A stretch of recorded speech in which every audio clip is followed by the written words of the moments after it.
First of all, those Muslims who challenge Christians for supporting modernization. Yeah. And they claim that Christians or the modern world is supporting man's law. Yeah. Right.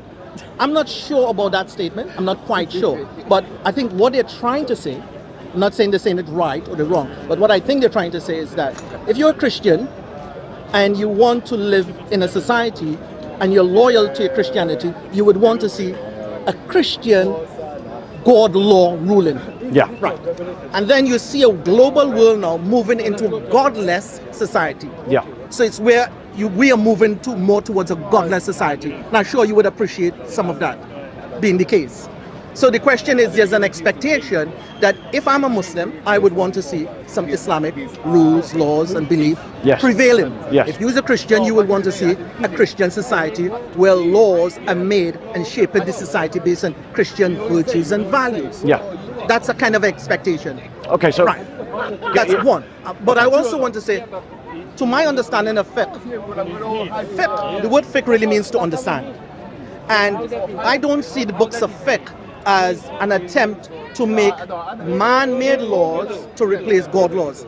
I don't see it as that. What I see is that in the understanding of fiqh is where scholars come together, they look at rulings and they look at the reasons and context behind rulings, and they derive multiple different rulings for various contexts, and they try to break that down for the common folk. Now, I might be wrong, or you might be right, because you probably do more research than me. But for me as a revert, I'm no expert in the matter, but this is what I thought fiqh, or the concepts of fiqh, or the books of fiqh is not about man making laws, but it is about looking at the laws, the context, the history, and trying to derive multiple understanding to accommodate the common folk who may not be scholars. Okay.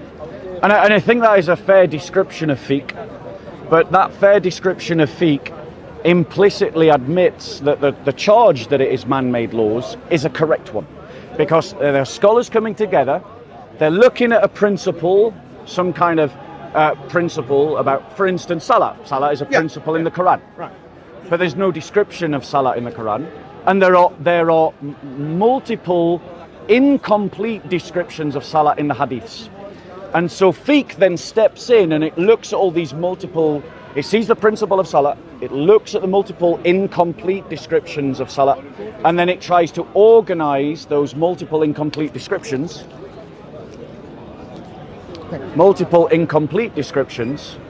and then try to organize them into a ruling about how to do salah.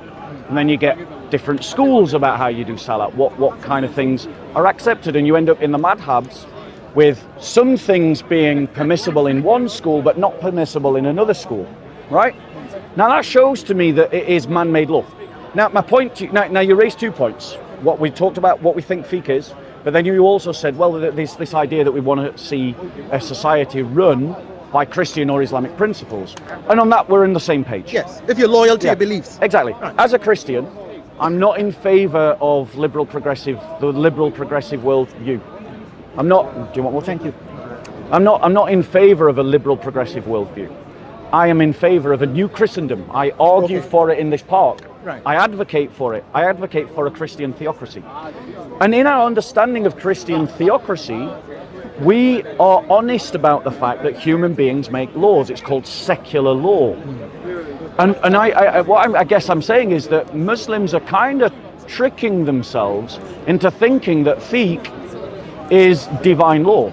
It's not. Sharia law is not divine law. Sharia law is working maybe from divine principles or divine values given in the Quran, but it's not divine law, it's man-made law.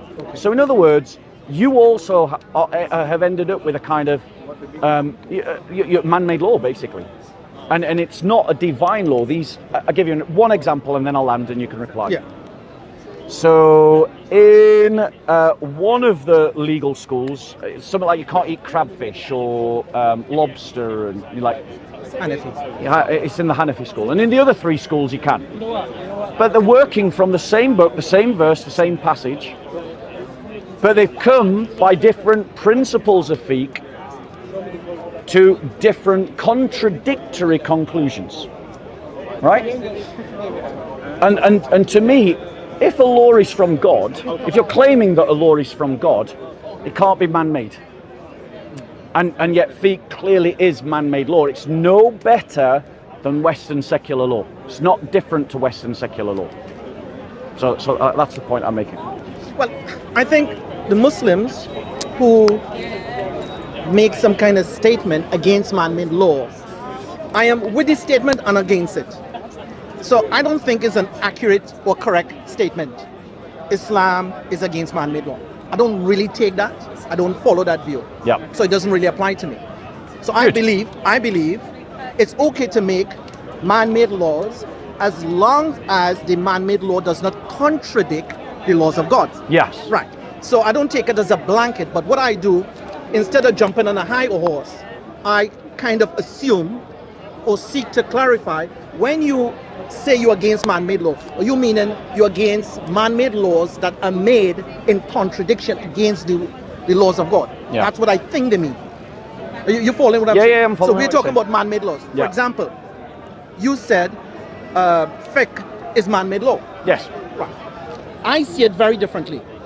The fiqh is on developing understandings based on the laws of God. So the foundational guide would be based on the laws of God. Yeah. And you try to understand that and contextualize that. For example, an ambulance will drive past. If we have rules among us, you're living in England, I'm living in England, you're in London, I'm in London. So if there are rules, yes, we mutually agree, yes, give preference, give way to the ambulance. Amen. To me, it's a man-made law, but it's divinely connected because you're saving life. Yeah. And God wants us to save life. In the scriptures, life is precious. Yes. So to make a law about ambulance or to make a law about traffic light, that is in accordance with the laws of God because life is precious and preserved. Yeah. So man-made law is not wrong except when man-made laws are put above the laws of God and it is in contradiction to the laws of God. Yeah. So I agree with man-made laws, but I also understand what they're trying to say. Okay. So, but fiqh is not, I don't see fiqh as against divine ruling. I see the development of fiqh is appreciation, respect for the ambulance, the police, the blue light laws, and all these other things. Okay. I see it as a development. Right. So let me respond to that. And I just want to thank you for the calm conversation and the fact that you can listen to me as much as speak, and that's really wonderful. That's what Speaker's Corner. That's what Speaker's Corner is meant to be about. Right. So my point is, I want to some degree. Part of my argument is just about correct categorization, right? But I don't want to slip into sophism. I don't want to slip into just arguing about words for their own sake. I don't think, as it were, the Dawagandist are being honest with people when they talk about Sharia law being divine law, right? And it seems that you agree with me that when they phrase it like that, they're not being honest, because fiqh, as we both agree, is about man's understanding. And you said divine commandments, but I would maybe recategorize that. Divine principles. All right, okay. Divine values. Yes. Divine doctrines. Yes. And then what they do is they work out, okay, here's a divine principle, here's a divine doctrine, here's a divine value. How can we express that in reality? And that is fiqh, right? Or what we in the Western tradition call secular law, right? And so we make a distinction. We say secular law is not comparable to religious law. Abdul, let me finish. No, sorry. It's all right. Sorry. So let's be clear. In the Christian tradition, we make the distinction between religious life and secular life, but we imagine in the Christian tradition that both religious life and secular life are both governed by the same divine principles and values. But secular law, so our Christian secular governments, and I'm not saying Britain is or the West is right now, they're not, they're liberal secular governments, but our Christian secular governments, when they did exist, and God willing when they do exist in the future, are making man-made laws based on their interpretation of divine principles, values and doctrines. And so what I'm saying is, lots of Muslims argue that Christianity is just a private religion. Jesus only gave instructions for private life. It doesn't give instructions for guiding society, but Islam is a complete world system for the individual and for society. And that doesn't actually ring true to my ears, because they're based on an Enlightenment characterization of what Christianity is. And Christianity does create secular law, But our secular law is equivalent to your fiqh. It's both man-made. It's man-made law. For you, it's the madhabs. For us, it's the kingdoms. You know, like this French Christian kingdom makes its laws, this German Christian makes its laws, this Ethiopian kingdom makes its laws. They have different rulings, but they're all working to the same principles, like you have different madhabs working to different principles. And so my critique is of this salesmanship, this idea of that Sharia law is divine when it's not, because it's made up of fiqh. Now, one other point, which I think is relevant, and then I'll land, right? You have tried to suggest that we as Christians and you as Muslims have similar principles, like that, you know, all life is equally valid, or all life is held in equal regard. But Christian law and Islamic law are very different. There is a scale of value in Islamic law in which it goes down, and Christians are beneath Muslims and Jews are beneath Muslims. Whereas Christian law says you, even though you're a Muslim, should still be equal under Christian law with me as a Christian. You know, and so we're not talking about similar values here, which is how I thought I heard you suggest. Thank you very much. Over to you. Right. I think for me, I wish to clarify that Sharia, the word Sharia, for you is equal to law. For me, it does not. And you might be right and I might be wrong. However, the word Sharia literally in modern standard Arabic means a street or a path. Yes. And in religion, in a context of religion, it means the way of God. And it is not specific to laws or capital punishment. So when I am talking about Sharia, or when I'm hearing you talking about Sharia, I am assuming, and correct me if I'm wrong, Brock, please, that you're referring to Sharia law. Whereas for me, my understanding is not specific to law, but it's about conditions, circumstances, and following the ways of the prophets and the rightly divine scriptures. That's what Sharia means to me. So I take a broader view of it. Now, you made some points about the Dawah group being dishonest. Yes. I can't comment on that. I can't comment on that, and I choose not to comment on that. But what I would say is that, which I said before, is that I strongly believe, no, I'm good. I'm fully covered down. Thanks. Yeah. I strongly believe that when it comes to the sanctity of life, I think Muslims, Christians, and Jews in their book has a shared view on the sanctity of life. Right. Now, I understand what you were saying before, that there's some kind of readings where, or some kind of understandings and interpretation where in a society, a Muslim is very different to a Christian in terms of some kind of values. Yes. Right. I get what you're trying to get to. Yeah, I get that. But for me, my position is, I don't see the scriptures that I read, the Quran that I read, or the Islam that I follow, says that in law, two people should be treated unfairly on the basis of their faith. So for example, if you live in a Muslim country, or Britain becomes a Muslim country and you live in here, that you should be treated by law unfairly and I should be favored. I don't see the religion as purporting that. I don't take that view. And I do understand that some people may take that view.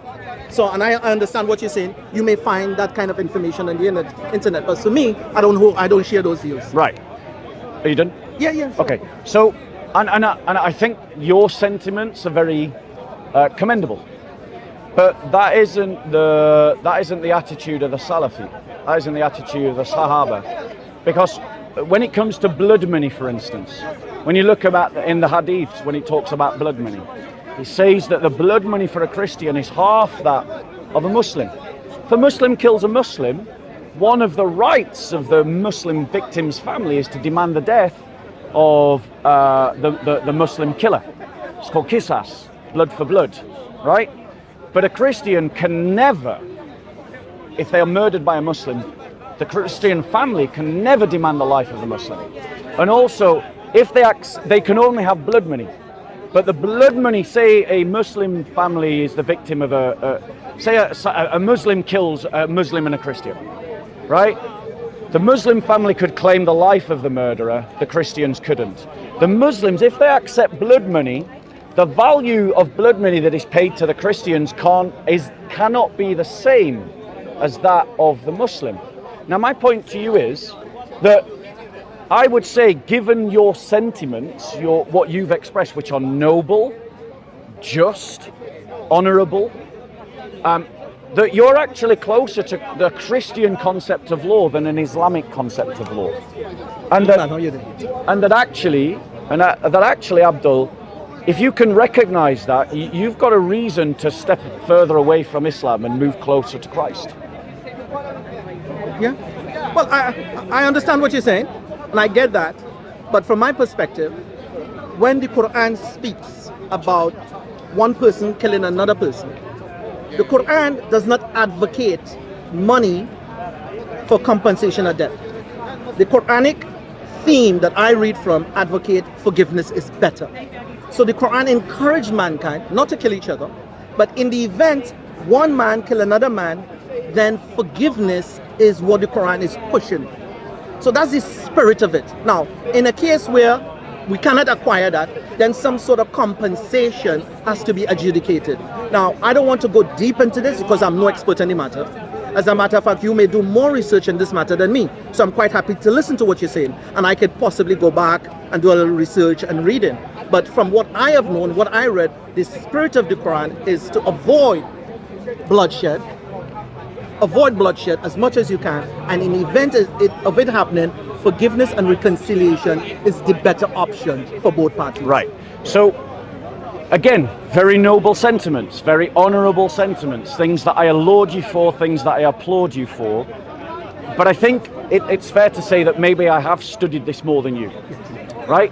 Because, and I wanted to ask you a very direct question. It's Abdullah, right? Yes. A very direct question, Abdullah. Do you agree that a law that creates discrepancies of the equality of the value of the human person, as in saying that black people are not equal to white people, or that Christians are not equal to Muslims, that such a legal system should be rejected by every good conscionable person? Should we reject those kind of legal frameworks? Sort of. Sort of. Meaning to say, the whole concept of equality, I'm not with it. Neither am I from a liberal perspective. But from what you're saying, the discrimination, the superiority thing, obviously I'm not with that. Brilliant. So I'm with you on that. Good. But at the same time, I'm not trying to suggest that everything is equal and all of us is equal. We're not equal. I we agree. have never been equal. We have never been treated equally. That's a fact of life. No, I agree. But I understand what you're saying. From what you said, I agree with that. Right. Yes. So, I would point out to you, Abdullah, and you can please go away and research this. Yeah, of course. In all the four main madhabs, all of them uphold religious apartheid. Now, I gave you an example. Religious apartheid. A religious apartheid, yes. Where Christians are second-class citizens to Muslims. Now, I gave you an example from Qisas and blood money, right? That was the first example. But another example of the same is, and maybe this one is one that you're actually familiar with, is that as a Muslim in the Sharia law, you can marry a non-Muslim Christian or Jew, right? As a wife. You can have them as one of your wives.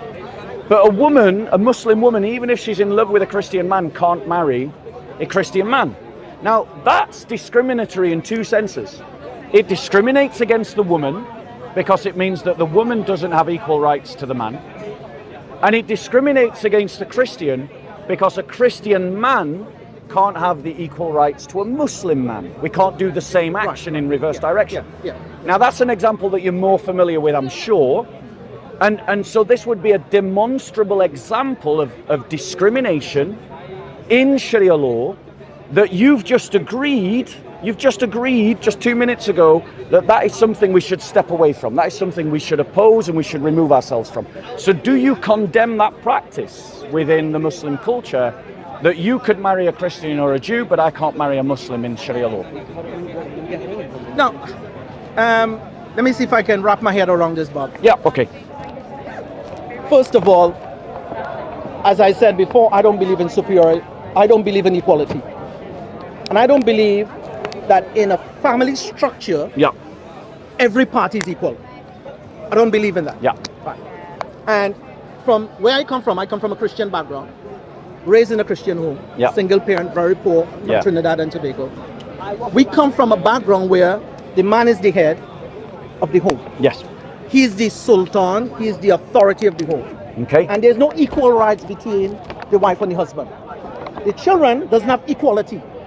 So now, if we look at that structure, Yeah. we can see that similar structure in history, in kingdoms, in Christianity, Yeah. and in some parts of Judaism. Yes. Now, so to take that now from an Islamic point of view and equate that to apartheid, I am not sure I'm with you on that one, because you mentioned apartheid. It is apartheid, yeah. Right. So if you call this apartheid, that's fine. I will take that. So I will accept this apartheid being historically context, historically referenced, both in the Jewish scriptures, Jewish practice, Islam, and Christianity. Okay. That is, number one, in a family structure, the man is not equal to the woman. And it's the exact same thing in Islam. Now, some of the modernized Christians would want to move into the equality, saying man and woman is equal, and therefore Islam is apartheid because Islam doesn't agree.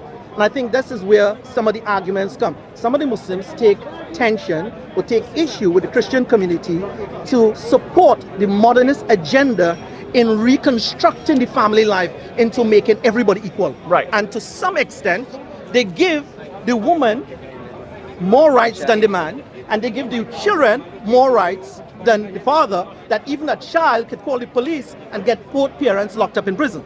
So I understand where that tension is, but I'm not with you on the point where we should buy into the modernization of equality within a family structure where man and woman and child, everybody's equal. Okay, so I think you've kind of missed the argument that I've made.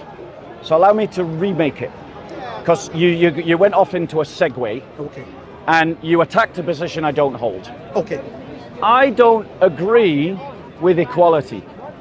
I agree with you that equality is not a Christian value. But I do believe in equality under the law, which is a different concept. And so what we've got here is, I agree that, children are not equal to their parents. The Christian position is that a man is the head of his own household, right? These are social structures, and those social structures should be honored, and those social structures should be supported by culture. Sanctified. Yes. They should be supported by auxiliary laws that uphold those values. But what I mentioned was an example in which Islam enshrines and encodes a discrimination towards women in adjacent to Muslim men. So saying that a Muslim man can marry a non-Muslim woman, but a Muslim woman can't marry a non-Muslim man. And that then also discriminates against the Christian man, because based on your logic, there's no actual objection to Muslims, women marrying Christian men, because we both agree the man is the head of the household.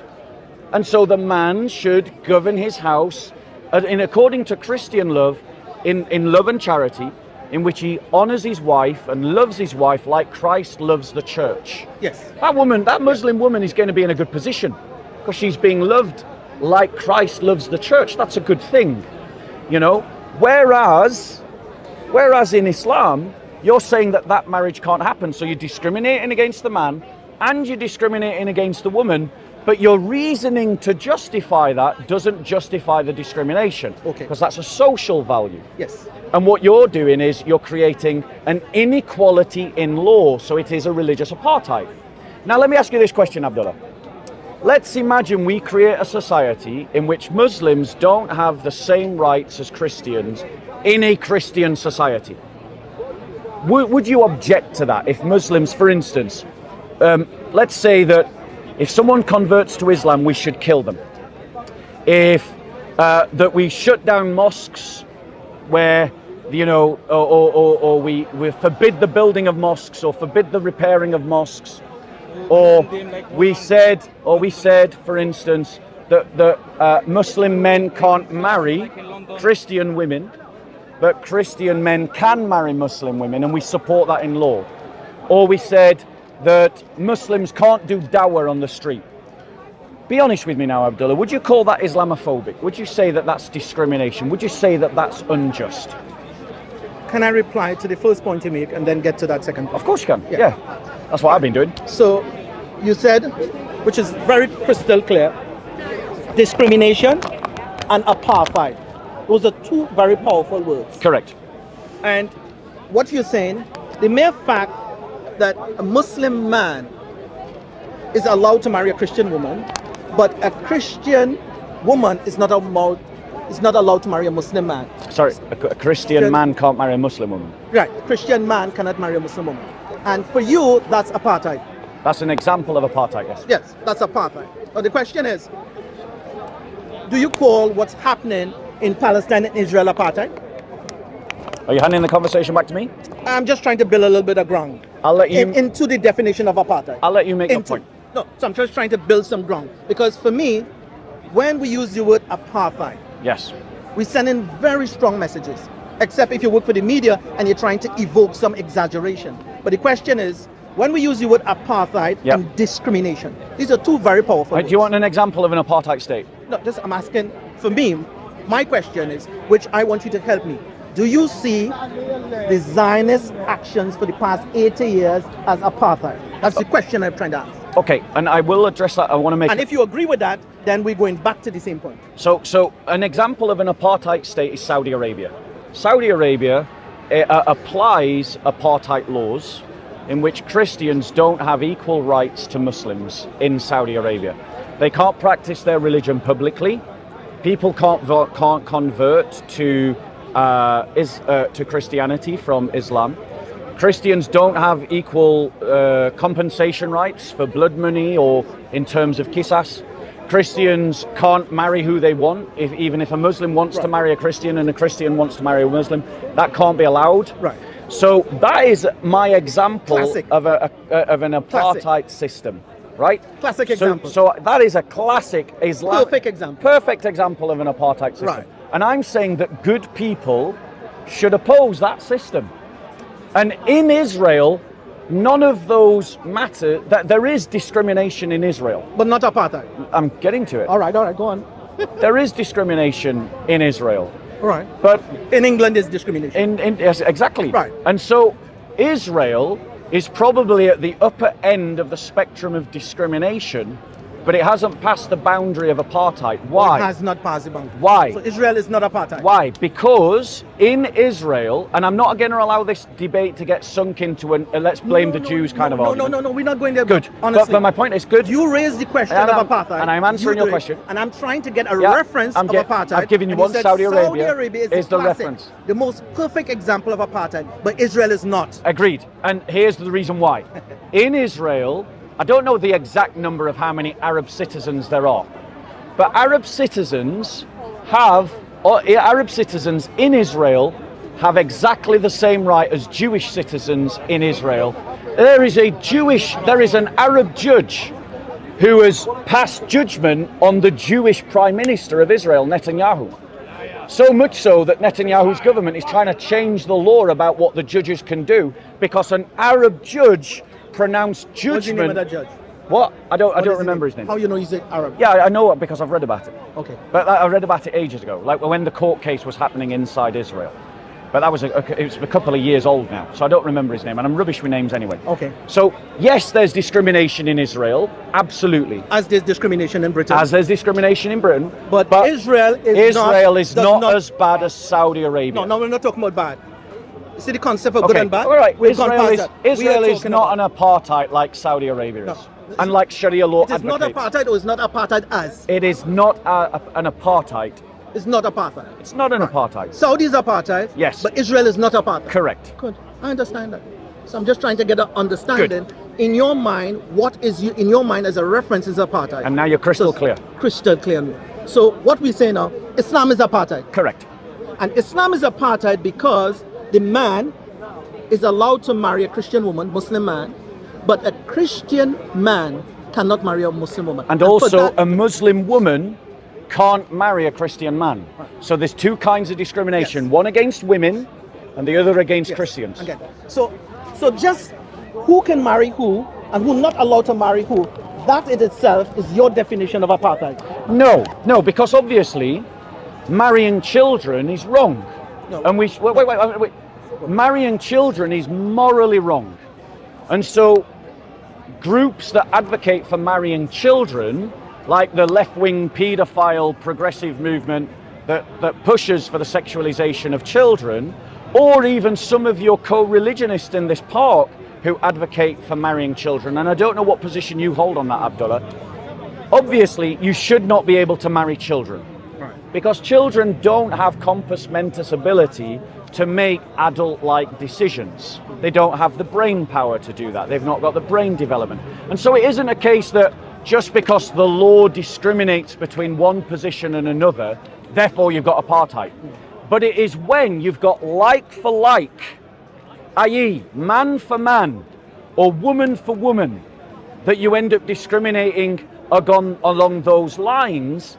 That's when we can talk about apartheid, because I'm sure you agree that what happened in South Africa and what happened in America in the 1950s and the 1960s was an apartheid. It was a racial apartheid. There were laws, or in Nazi Germany, there were laws that said a Jewish woman couldn't marry a German man. Or in South Africa, a black woman couldn't marry a white man. And same in America. That's an apartheid. All I'm doing is changing out the words black for Christian and white for Muslim. And it's the same logic. That's why it's an apartheid. Thank you, Bob. It was a pleasure. And We're stopping there. Continue. All right, Abdullah. Thank you so much. I enjoyed. You look after yourself. All right. Thank you so much. God bless you. All right. So, ladies and gentlemen, I love Abdullah. He's a lovely human being. Please pray for him. We like him. He's a nice guy. But what you just saw is Abdullah was silenced. Abdullah was silenced because he knows what I said was correct. He knows that my argument is sound. And he therefore knows in his heart, Abdullah, can I give you a gift, bro? Yeah, let me give you a gift. Now, I'm sure you've got a Bible, right? So I don't need to give you a Bible. Comment section, family. We have the app. Do you have a Bible, bro? You don't have a Bible? All right, let me give you an analog Bible. The site is not good, so I use a big print. We don't use a big Okay, I get that. Fair enough. Let me give you a different gift. Yeah, I'm just wondering if I've got a big print, and the answer to that question is probably not. So let me give you something else instead. Bear with us 1 second. And I just want to give it, Abdullah, just to show that, you know, whatever I say, it's not said in hatred, it's said in love. And we love Muslims. We do love Muslims. Yeah. You know what Islam stands for me? What? It stands for I sincerely Islam love all Muslims. Yeah. Right, you look after yourself. That was great. So that's what Islam stands for me. I sincerely love all Muslims. So what you just saw, ladies and gentlemen, is Abdullah was completely silenced by my argument. Okay. Completely shut down the discussion. Why? Because he knows that he can't defend the principle of an Islamic apartheid. And I suspect one of the reasons why Abdullah became a Muslim is because he is angry, rightly, at all the crimes white Europeans have committed against black folk. But he got bounced into Islam on a lie, that Islam is about justice. And he saw today that Islam is not about justice. And in that, brothers and sisters, you see that we as Christians have just cause to push back against Islamization, to push back against Islam and Sharia law. And you can also see that the Dawagandists, the one who are advocating for Islam, can't defend the principles of their religion. And you just saw that here today. And this end talk is going to get edited out of every Muslim channel. So when you hear this talk, look at all the Muslim cameras. This end talk won't appear on any of the Muslim channels, because the only way that they can defend Islam is through lying about it. Taqiyya. And we have demonstrated, ladies and gentlemen, in this debate, that Christians have a better form of law. We have a better understanding of law, and we have better values on which to build law, and better doctrines on which to build law. And we saw that in comparison, and Abdullah walked away because he didn't have an answer. Wasn't shouting at him, I wasn't interrupting him. I beat him purely on the argument itself, because he knew that the next thing that was coming, we love you, Sam, but he's taking the camera away. There you go. There you go. Look, it's turning them all off. There we go. There you go. Yeah, exactly. They beat and they run. That's what we've done in this park. We've got all the Dawagandis running. They're beaten. We love you, Sam, and we hope you get your phone back. Yeah, we do. Sam, you project your own fantasies of what you want to do on Christians. You project them onto me. We love you, Sam. We love you, Sam. Just imagine the irony, ladies and gentlemen, of the irony of Sam condemning me because he thinks that I'm a supremacist, when he supports Islamic supremacism. He supports the idea of turning me into a second-class citizen. What is the irony of that? So, but I want to point out, brothers and sisters, that as Christians, we don't believe in liberal law. We're not a liberal movement. We're a Christian movement. Yes, we believe in secular law, but we imagine secular law to be entirely Christian from bottom up. I'll take questions in a moment, sir. It embodies Christian values and Christian doctrines in secular law, ladies and gentlemen. And Abdullah was right. As Christians, we shouldn't be supporters of modernity. We shouldn't be supporters of secular liberal values.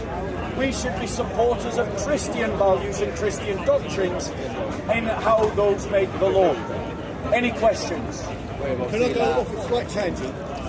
Yeah, slightly. As an atheist, will you talk to me? Yeah, I've had Christians that they refuse to talk to me. I have a very basic question. Do you believe the Jews are the chosen of God? Okay. Repeat the question, Bob. Yep. So the question is,